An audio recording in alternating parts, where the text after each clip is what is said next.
Hello guys, welcome back to our channel Aadya vlogs. అందరూ ఎలా ఉన్నారు? బాగున్నారా? మేమైతే బాగున్నాము. ఈరోజు అయితే నేను చలివిడి చేస్తున్నాను. మా చెల్లికి ఇంకా మా ఆడబడుచుకి ఇద్దరికి కలిపి చలివిడి చేస్తున్నాను. దానికైతే పంచదార పాకం తీస్తున్నాను, అదే చూపిస్తున్నాను మీకు.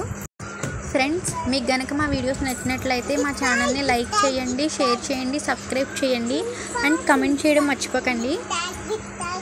ఇప్పుడైతే చలివిడి అలా కలుపుతూ ఉన్నాను, పంచదార పాకం అడుగు పట్టేస్తుందని. అలా కలుపుతూ ఉండాలండి చలివిడి పాకానికి, లేకపోతే అడుగు పట్టే. ఈ చలివిడి ప్రాసెస్ అయితే ముందు రోజు బియ్యం నానబెట్టుకోవాలి. నేనైతే కేజీన్నర బియ్యం నానబెట్టాను. ముందు రోజు మార్నింగ్ బియ్యం నానబెట్టాను, పక్క రోజు దాన్ని నీట్గా వాష్ చేసుకుని పిండి పట్టించేసి, అంటే బియ్యం పిండిలా పట్టించేసి దాన్ని అలా పక్కన పెట్టాను. అది ఉండేలోపు ఈలోపు దీన్ని పాకం తీసుకుంటున్నాను. ఇది పాకం అయితే ఇప్పుడు చూసుకోవాలి, ముద్రపాకం పెట్టాలి, మరీ ముద్రగా వచ్చేయకూడదు. చూడండి, నేను చూస్తున్నాను. అలా చూసుకుంటూ పాకం వచ్చారు బాగా కలుపుతూ ఉండాలి. ఇప్పుడైతే పాకం వచ్చిందండి. ఇప్పుడైతే గ్యాస్ ఆఫ్ చేసేసి మనం పిండి వేసుకుని బాగా కలిపేసుకోవాలి. గ్యాస్ ఆఫ్ చేసాను నేను. ఇంకొక మనిషి ఉండాలి దీనికి, ఒక మనిషితో అయితే అవ్వదండి. రెండో మనిషి ఉంటే కనుక కొంచెం ఒకరు పిండి వేస్తూ ఉంటే ఉండపట్టకుండా కలిపేయచ్చు. కానీ నేను ఒకదాన్ని చేసుకుంటున్నాను. దానివల్ల కొంచెం ఆగి కలుపుకుని పిండి అలా వేసుకుంటున్నాను. ఉండలు పట్టకుండా కలపాలి, అలా కలుపుతూ ఉండాలి. ఉండ అనేది కనిపించకుండా కలపాలి, అందుకని అలా కలుపుకుంటున్నాను. ఇప్పుడైతే పిండి వేస్తున్నాను, పిండి వేసి కలుపుతూ ఉన్నాను. అలాగా ఇంకొంచెం పిండి ఉంది, ఆ పిండి కూడా వేసేసి ఆ జారుగా లేకుండా చూస్తాను. తర్వాత అయితే ఇలా ఉంటే పక్క రోజు గట్టి పడిపోతుందండి బాగా. ఇంకొంచెం గట్టిగా చేసినా గట్టి పడిపోతుంది. ఇలా ఉండ అయితే చాలు. ఇలా ఉండలా చేశాను. ఇలా అవ్వగానే ఉండ అయిపోతుంది కాబట్టి అయిపోయింది చలివిడి. తర్వాత ఒక దాంట్లో మా ఆడబడుచుకి, ఒక దాంట్లో మా చెల్లికి 2 బాక్సుల్లో ఇద్దరికి తీసాను. తర్వాత అయితే ఇప్పుడు స్టవ్ ఆన్ చేసి కొంచెం కొబ్బరి ముక్కలు ఉంటాయి కదా, వేయించుకుంటున్నాను. నెయ్యి వేసి వేయించుకుంటే అవి బాగుంటుంది. పక్కన అయితే బెండకాయలు పెట్టాను వాష్ చేయడానికి. వేళ బెండకాయ ఫ్రై చేసి చారు పెడతాను. దానికి బెండకాయలు కడుక్కుందామని అలా పక్కన పెట్టి వాష్ చేసుకోవడానికి వెళ్తున్నాను. అవి వాష్ చేసి బయట ఆరబెట్టి వచ్చేలోపు ఈలోపు మూకుడైతే కాలింది. ఫ్రిడ్జ్లో పెడతాం కాబట్టి గట్టిగా రాయిలా అయింది, అందుకని అలా కొట్టగానే అలా తేలింది.